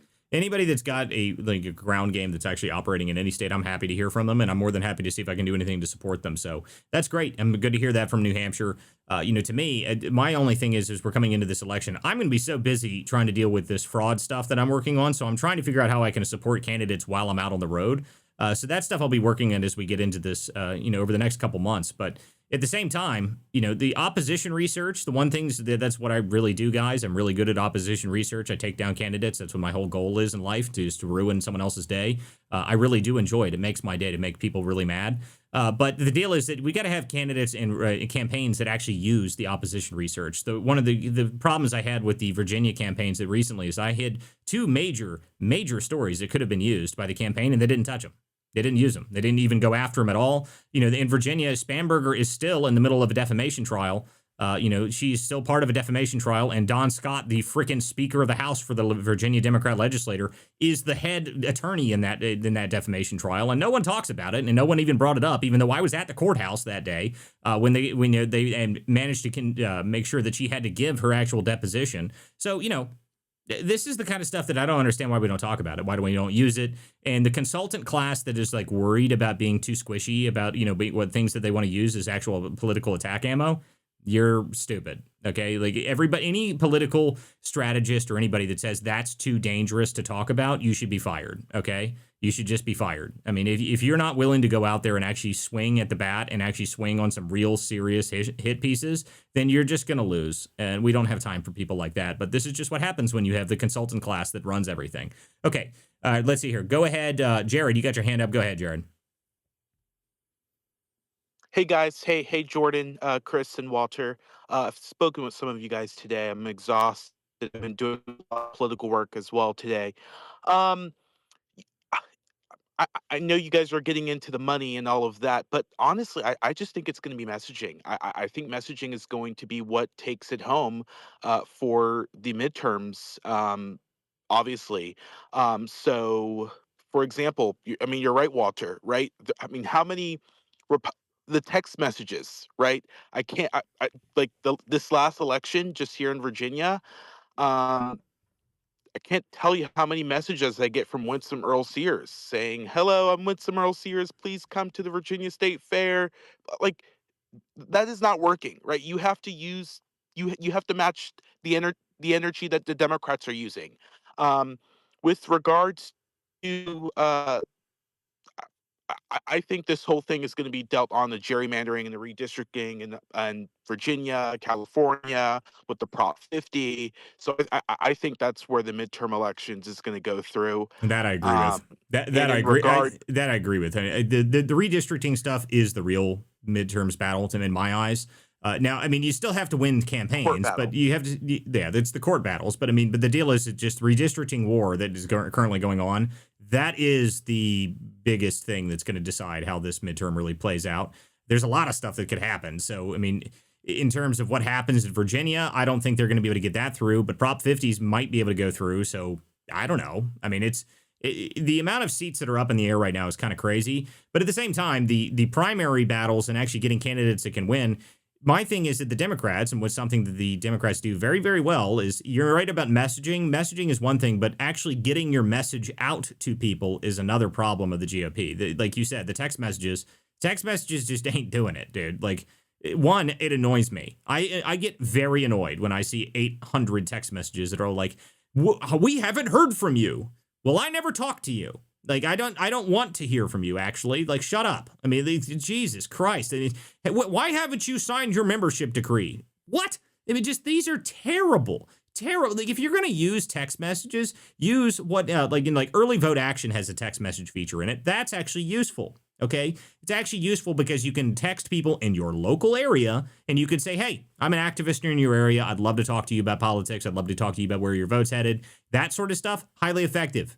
Highly effective, but it also shouldn't be limited to just Republicans on the voter rolls there. It should be everybody. Anybody that's on the voter rolls in those areas, you should be able to send text messages out, and that's something that I think they could change and make a big difference with that, because just texting the same people over and over again doesn't do anything. But further than that, any of these terrible when read text messages, I understand why they do them, because that's the only way some of these places are raising money, even though it costs an insane amount of money to send text messages on that scale.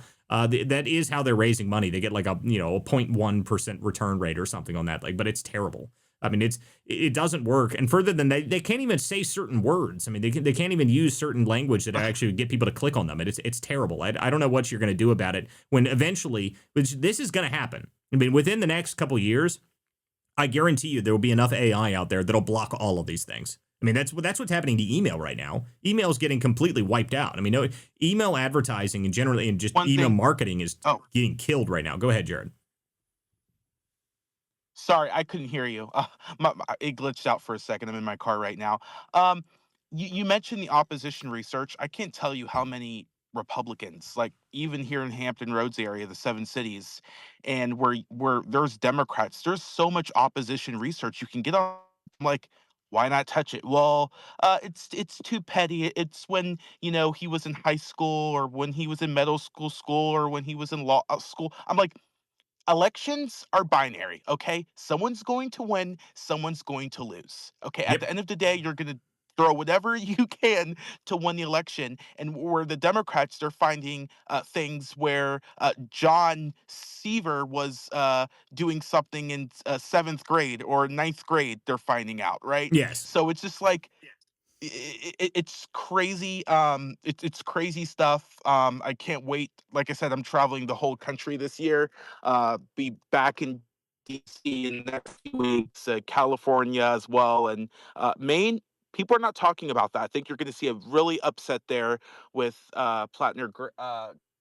Graham upsetting. I think that Uh, I'm not sure if it's going to be an upset. I think Plattner's got a pretty significant chance of doing that, and that's mostly because Susan Collins is the toss up. like Collins, who exactly likes Collins on the MAGA right? She's not liked, so she's not going to get major support from But she's anybody getting in the. reelected.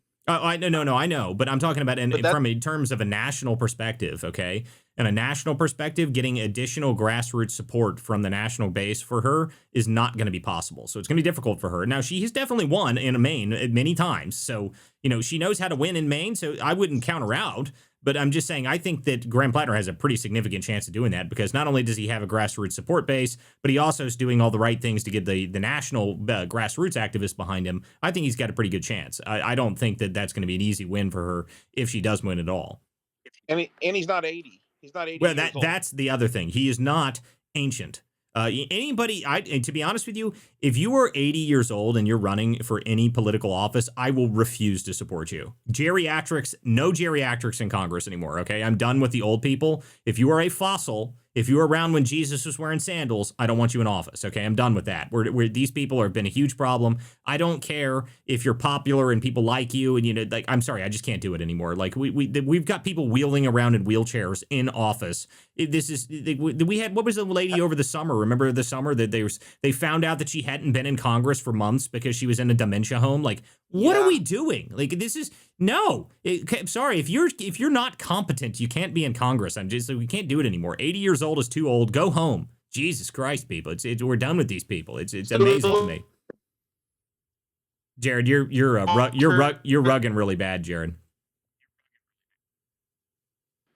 And it's actually kind of a national crisis, to be real honest with you, because what's happening right now is we're going through a massive transition in terms of technology, right? And And I it's going to think be you the guys need to decision maker concede the between point. it's going to be the decision maker between us and China as to who controls and gets AI and tackles it properly to benefit their country, right?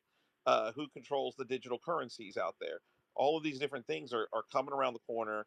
New technology, fusion technology, all of these things, and you have people, the majority, there have a sizable amount in the United States Senate in particular that are over 75 years old. Yep. And these are the people that we expect to fully understand this technology.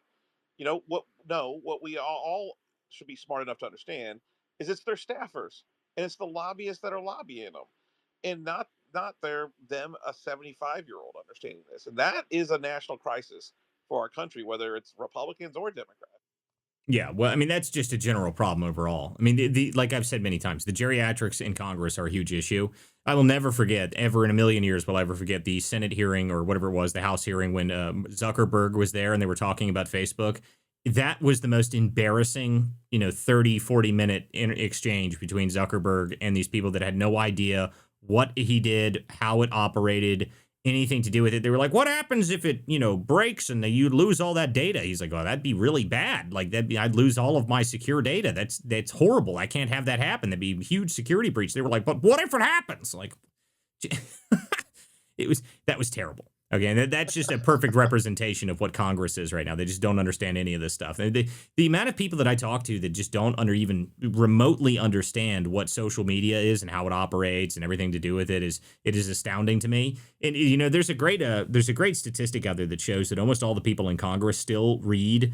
Like, they only read the Wall Street Journal and the New York Times and all that stuff. And I'm like, well, that's another huge problem because that's not even the news anymore. No one cares about that shit anymore.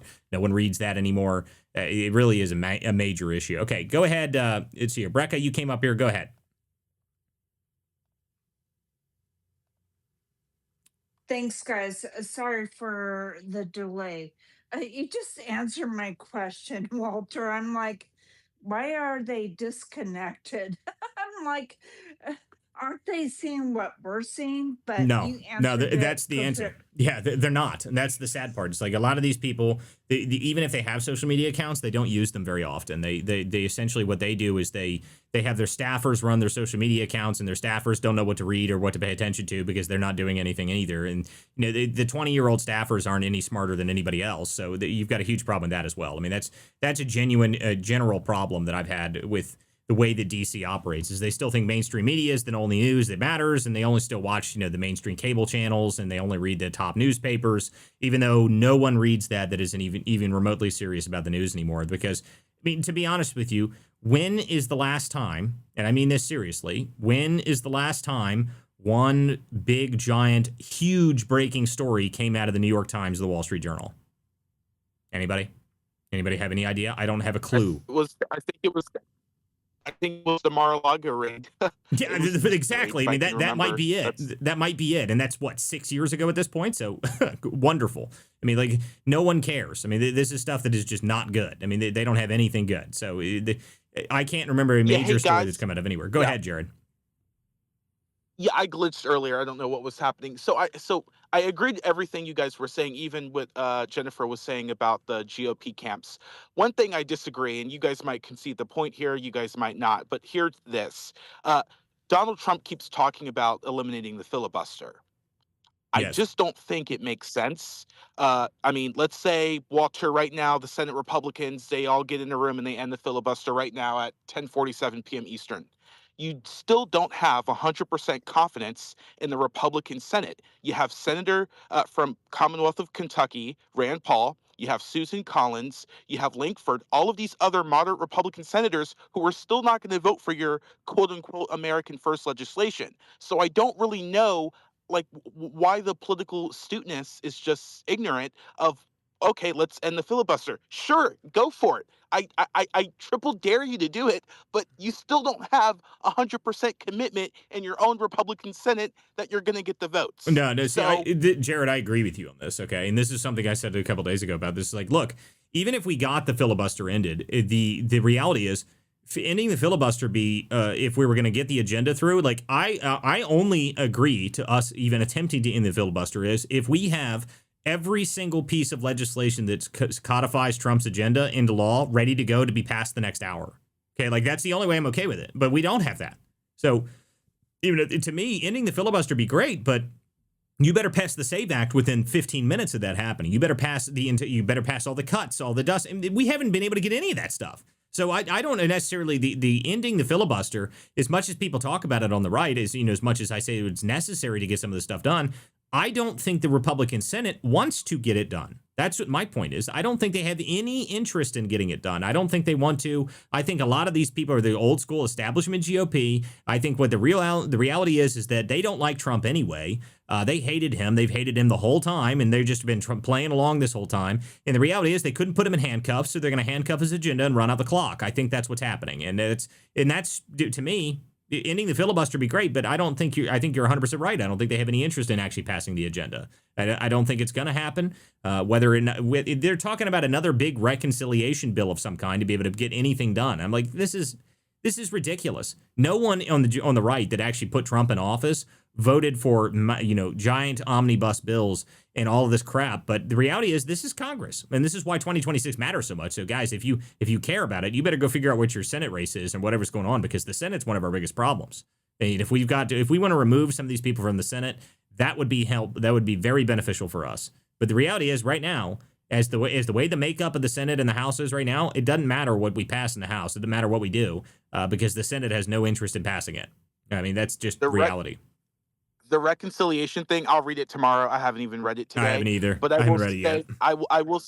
No, I'll read it tomorrow in the morning for sure. But I'll say that uh, I do understand why Republicans voted for it. I mean, you're going to obviously, I mean, you're going to have to negotiate, right? That's what Congress is.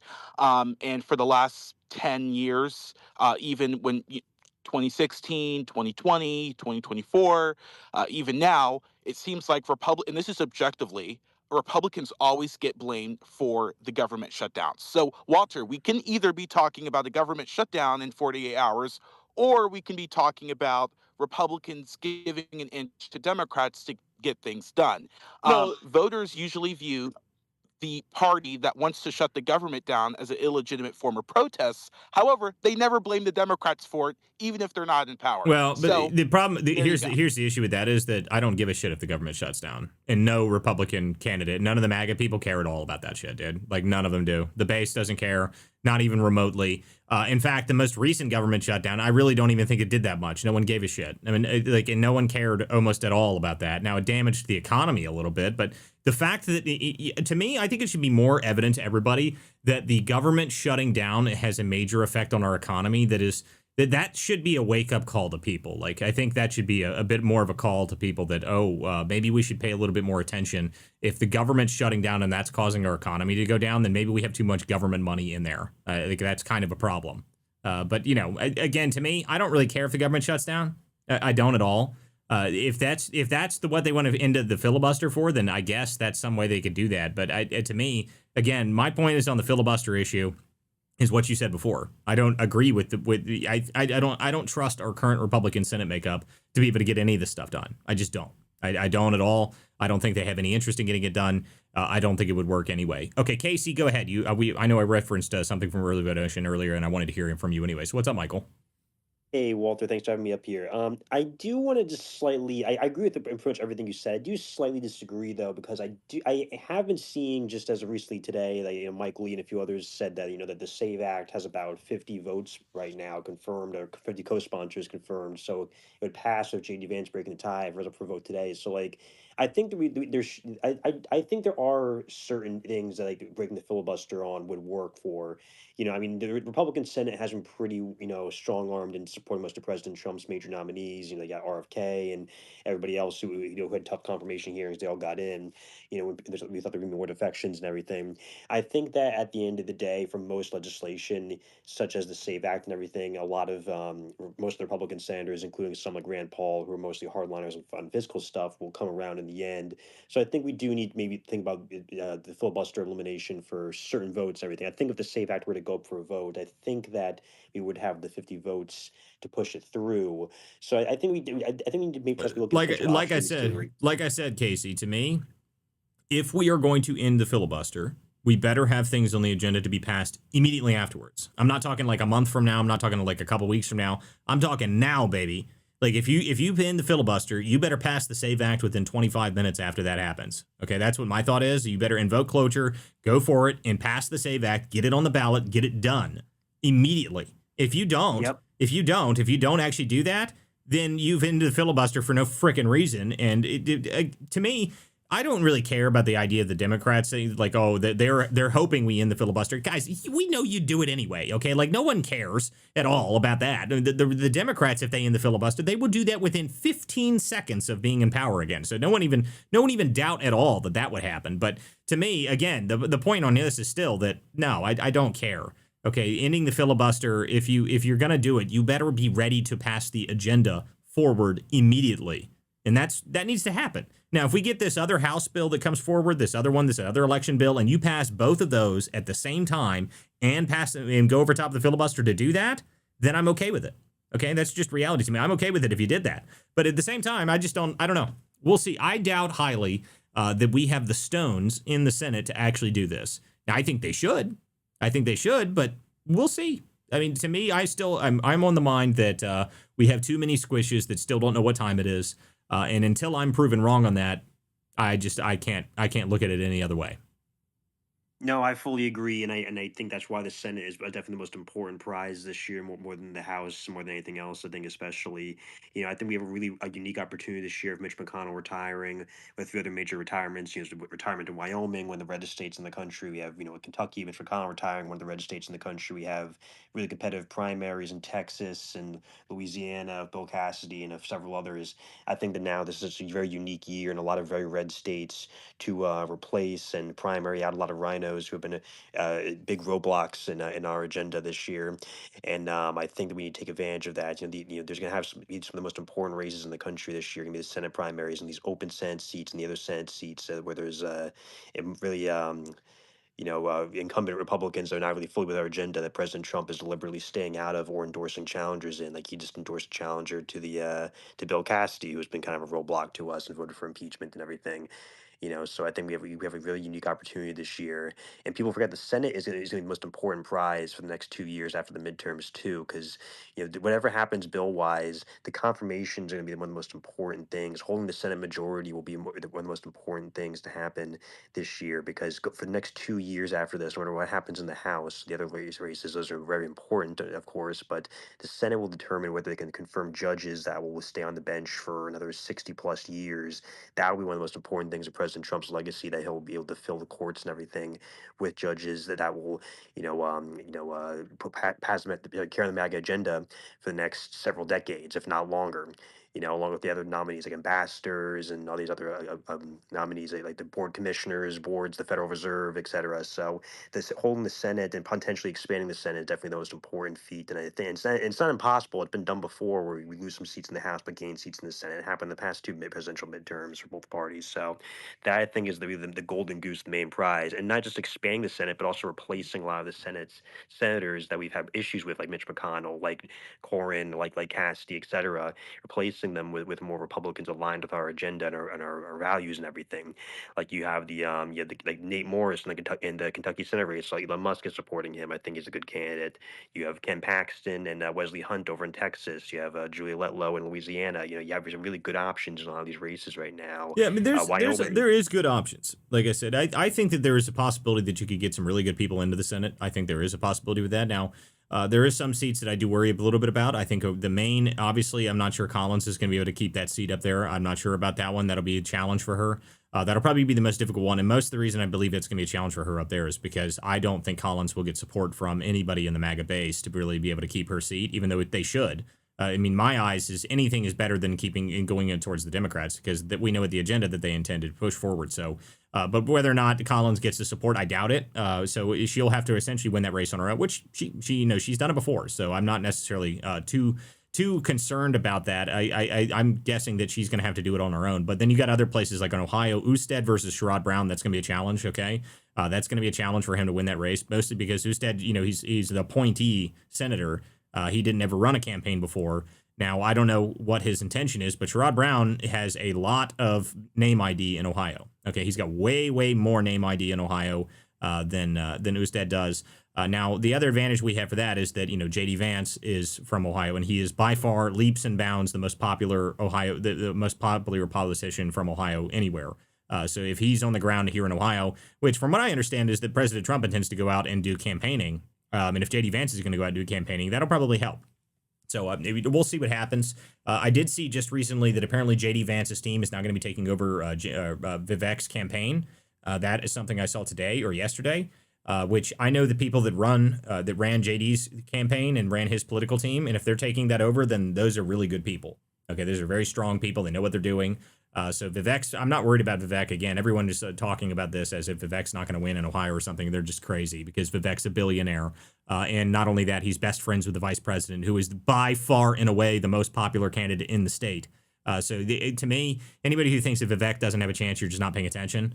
You can pretend as if he doesn't have a chance, but anybody that thinks that Amy Acton, the COVID czar that everybody hates, I mean, guys, I can't explain how much everyone despises this woman in this state. I wish I could explain it to you, but just think about whatever politician you hated during COVID. That woman is that times 10 here. Okay. Plus, she has association with DeWine, and people hate him too. So, but anyway, I doubt highly that anybody has any chance to, that Vivek is not going to win. I think that the current betting odds are 70-30 or something like that, that they hold the governorship in Ohio. Now, other state races that I'm really watching to see what we're going to do. I think Georgia is going to be kind of interesting. I think Georgia's worth paying attention to. I don't know if we're going to see any other real big flips, though. I mean, I don't know. Other than Georgia, where do you think, Casey, where we think actually could see flips in the Senate from blue to red?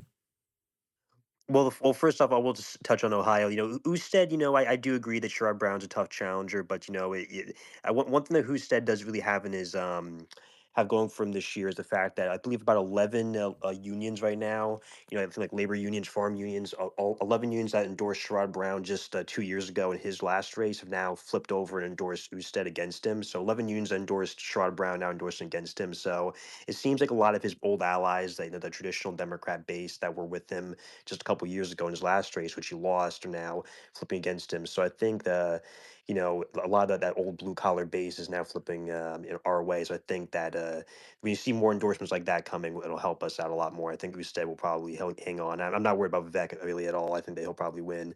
Um, I think that, like you said, Georgia's a pure toss up right now. Both, they got the governor, got that Senate. I think that's gonna be a very interesting one.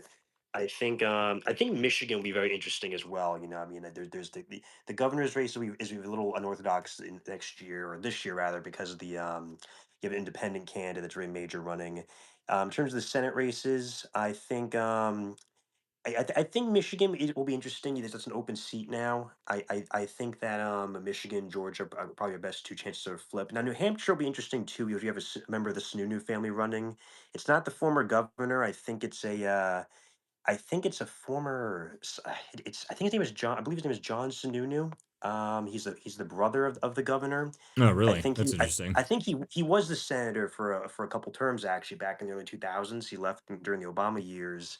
Yeah, Is he John is he Sununu. 8,000 years old? That's a problem if he is. I mean, he sounds like he's 90. So hopefully he's not 90 because I'm looking online right now. It says he's 60, which I guess in the okay. Senate is youngish, I guess. Yeah, So well, it's for the Senate. how horrible is it that 60 is young? It's a spring chicken in our society that this, Yep. most of them are 75 or older. Like, oh God, like, well, why do we have Yep. so many And problems? Well, that might be that's it. the sad thing, Yeah. New Hampshire runs Sununu on repeat.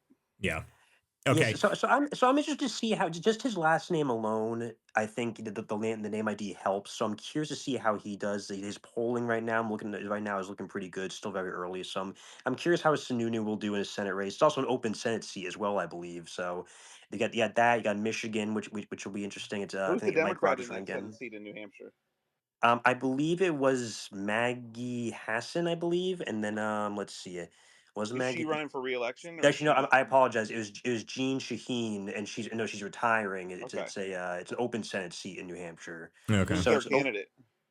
it looks like their front runner right now. I mean, they got a primary too. It looks like their front runner is Chris Pappas, the congressman. Interesting. So looks like it's most likely going to be Chris Pappas versus John Sununu. Now, like I said, Sununu, this is his last name. That's a family institution there that probably helps him out a lot. The polling right now, I'm looking right now of him versus Pappas looks fairly close. It looks like it's within single digits plurality. So that I think will be an interesting one because New Hampshire's a very weird state politically, as we know. Kelly Ayotte's the governor up there, so that'll be she'll add some interesting stuff to the race. I think Michigan is another open Senate What do seat. we I think believe about that's Minnesota with Michelle Tafoya coming in, or whatever, how you say her name? So I have no idea it'll how to say be her name. so Michelle Tafoya, legendary sports broadcaster, Hmm. NFL broadcaster, ESPN, um, Fox News versus contributor too. Lieutenant Governor Peggy Flanagan. So that will be an interesting race. Yeah, that's going to be interesting, basically because I didn't, sports ball guys is not my thing. I'll tell you right now. I used to be a sports ball fan back before they took my team away from me, the Redskins. Ever since they did, I have never watched football or any other sport ever again. So I don't care about sports ball. But I guess this woman is actually really like people know who she is. I've never even heard of her, but apparently she's a Yeah, sports broadcaster. But I mean, I don't know she's anything in about the. her. I think she's in the Sports Broadcasting Hall of Fame. Okay, But yeah, she. I mean, let's just put it this way: most of the dudes up there are going to know who Michelle Tafoya is. She was a sideline reporter forever, without Yeah, on Monday Night Football and well, that's good. NFL. Well, that's she interesting. she's on outnumbered like every single. She's on outnumbered like every other day on the noon PM female couch on Fox, the curvy couch of Fox News. So a lot of people know her. Um, do you guys think Mike Lindell has a chance? Do you guys think No, Mike no, Lindell's going to go to the governor's mansion in Minnesota? Not a chance. Not a chance in hell. Listen, I like Lindell. I do. I like him genuinely as like a, he's an interesting guy. But here's the reality. But he's also freaking nuts. Okay, like he is crazy. The guy is completely lunatic. I love his pillows. I think every person I know has one of his pillows or multiple of his pillows. Okay, but the chances of him actually winning an election are not possible. Okay, I like the guy, No way that happens. And as far as I'm aware, people aren't even really, they're not really taking that seriously either. I don't think that he's going to get in there. As much as I like Lindell, I really do, but he is insane. There is zero chance that happens. So I don't think that's going to work. How are you feeling about the North Carolina race? That's going to be an interesting Oh, one too. frick. North Carolina is a problem for me, okay? Michael Watley has decided because he is so just beloved by everybody that he's going to run for election there, and I think he's going to lose. I think that is a mistake. I think the only person that might have a chance there would have been Laura Trump. Now I don't know. I mean, listen, I haven't heard anybody talk good about Watley at all. I think he is an idiot, and I don't like him at all. So I don't know. At the end of the day, I'll have to figure out some way to help him. But I don't think that's going to go well for him. I'll tell you that. Everyone liked him when Ronna McDaniel said she was gone, and everyone was like, "I like him, I like him." And then Laura Trump. No. No one said they liked Watley. They said they liked Laura Trump. Not one person I have ever met has told me that they were a big Michael Watley fan. Okay, so that's just unfortunate for him, but he has convinced himself he's high on his own supply, like the old establishment GOP normally are, and believes that he is loved by people. No one freaking likes this guy. I have not talked to a single Republican activist who's like, oh yeah, can't wait to get on Michael Watley's campaign. Not one, and they thought this was a good idea. But head in the RNC. Here you go. He gets his shot. It's his turn, and he's gonna friggin' lose. That's what's gonna happen there. Unfortunately. Yeah, I was really hoping for Laura to do it. I was really hoping Laura would do it. But I will say the one thing that Watley has probably in his favor right now is he'll get the funding, buddy. Well, yeah, the funding definitely. But I was saying, look at the polling though. Roy Cooper, in every poll that I've seen so far in the race, he hasn't hit 50% yet. And my logic is, if Roy Cooper is allegedly a very popular two-term governor and everything, he at this point in the race against a very low name ID opponent, he'd want to be well over 50% right now. Winning in a landslide and everything. But if you're not even cracking 50% yet, that shows that you're not as popular, or maybe his popularity faded, or maybe listen to me. Maybe, and the one thing I'll say about Watley is Watley will get the funding. Okay, like he will. I mean, that's, you can say whatever you want. I mean, maybe I don't have any interest. Like, I don't think he's going to win. But I'll tell you right now that maybe if they just keep throwing money at him. I mean, that's because I guarantee you he'll get more funding than any other candidate, because that's going to be their boy. I mean, this is Tom Tillis 2.0 as far as I'm concerned. Like, I just don't understand. Like, why not just keep Tillis in there at this point? There's no difference between him and Watley. So that's not going to be, if there's going to be a seat that the old establishment GOP try to keep, that's going to be it. So if they have any power whatsoever, maybe they can get Watley over the line. I don't know. I'm not too confident in it. I'll say that though. So you most worried about Roy Cooper's one of the last of those old school Democrat statewide officials. I mean, I think he's the longest serving statewide official in North Carolina. Correct me if I'm wrong. That could be the case. But he's also kind of one of the last of them. You know what I mean? So it's like you look at him. There's a few other ones. Daschle, Nixon, some of these former governors that won in red states for years. That when everybody else was losing. Yep. All right, guys. So are you most worried about North Carolina and Maine? Those two flips you think that we're most in danger? Yeah, I think North Carolina, Maine, and Usted, to me, the only thing I would say about Usted is that if the JD Vance and the administration is going to come in heavy, and Vivek at the same time, Vivek really hasn't even really kicked his campaign into high gear yet. He's done a lot of the groundwork already, but we'll have to see what he does. My opinion on Vivek, by the way, is that what he should do is run the same campaign that he ran for his presidential thing. Do that again, and you'll win in Ohio. That's the way to do it. If you want to win, do the exact same campaign that you ran for president. Do that in Ohio, and you'll win. If you get dragged down with this consultant crap and make sure that everything measured word and all that crap, you'll lose that way. That's not a smart decision. If Vivek wants to win, the best way he could win is run the exact same campaign he ran for president during the 2024 primary. I think that's the only way he could do that. So, Walter, you think Vance's team is going to tell him the same thing? Probably. Yeah, listen, Vance's team is good. They're really good people on it. I've met his campaign director, the guy that actually ran his campaign for Senate. I've met him before. He's a good guy. He's smart. He knows what he's doing. Very well connected. I would say that if they're going to win, that they know how to do it. And I'm hoping that Vivek comes out swinging because that's what he should do. Being bogged down by random people online criticizing you is not the way to do it. Just completely ignore them and step over top of them. You're a billionaire, self-made person that's come from nothing. Stand for it and do it, and I think he'll be just fine. Plus, He's a great debater. yeah. Like he's going to dominate the debate stage in Ohio. Oh, I yeah. can't wait to watch that. Yeah, he's going to kill Acton. Acton's got no chance in the debates. I'm not, like I said, Vivek of all people, the real reason, though, and this is a different reason, but the real reason that I know he's going to win, or just think he's going to win generally, is because he is a self-made billionaire that has built himself up from nothing, and he's young. Okay, so he is going to work harder than anybody else. Okay, if you go look what he did during his presidential run, okay, you guys know how many events he did in Iowa? He did like 188 events in 2 weeks. Look, if you're somebody that has the ability to do that much that quickly and that fast, I mean, the guy went from, no one knew who Vivek was before that primary, okay? And he got himself into a national spotlight to the point that people know who he is. That means you know what you're doing. That means you have the ability to go out and message and work on the ground just to be able to do anything. It's just the fact that people know who Vivek is crazy because no one had heard of him before that. And now everybody knows who he is. So I'm not worried about Vivek of all people. I know people have been talking about a bunch of nonsense, like as if he's got no chance or something in the state. That's just not true. That's just not true. And the guy has showed up he's been to every county in the state more than once already. Okay. And he's already raised $10 million.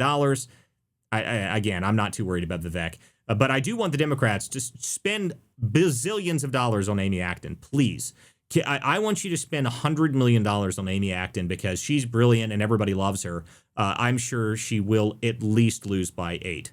So please do that, Democrats, if you're listening. It's a really competitive race. Spend lots of money on Amy Acton.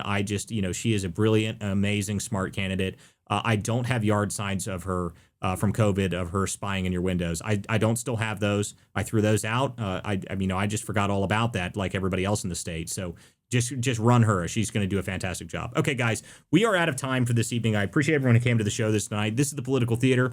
Sorry we had a little bit of audio issues at the beginning of this, guys. But anyway, we will be back tomorrow night for another episode of the Political Theater, 9 p.m. tomorrow night, guys. I appreciate everybody who came to the show tonight.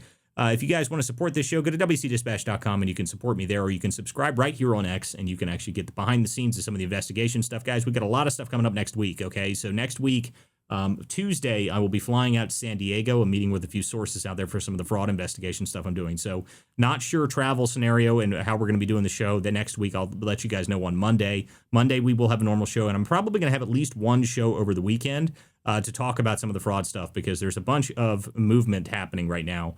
I'm going to be in Florida the following week to meet with the team that's trying to actually get me to do this on a nationwide scale. We might actually be able to get some real resources behind this stuff, which would be pretty interesting. So anyway, guys, we will see you guys next time, and I appreciate everyone who came to the show tonight. Have a good night, everybody. This is the Political Theater. I'm Walter Curt. Thanks, guys. Thanks, Walter. Some folks are born with a liberty spark. Their hearts beat red, white, and blue. When the anchors sneer and the cameras bark, they turn the lens right back at you. Truth bound, ain't for sale, ain't for sale. We're not the party line sons, no, we ain't for sale, ain't for sale. We're the vigilant ones, so.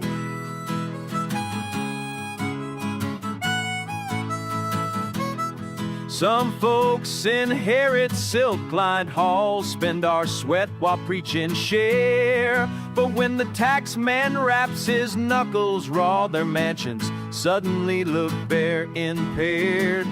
Ain't for sale, ain't for sale. We're not their banker-raised hairs, no. Ain't for sale, ain't for sale. We're the vigilant ones, so.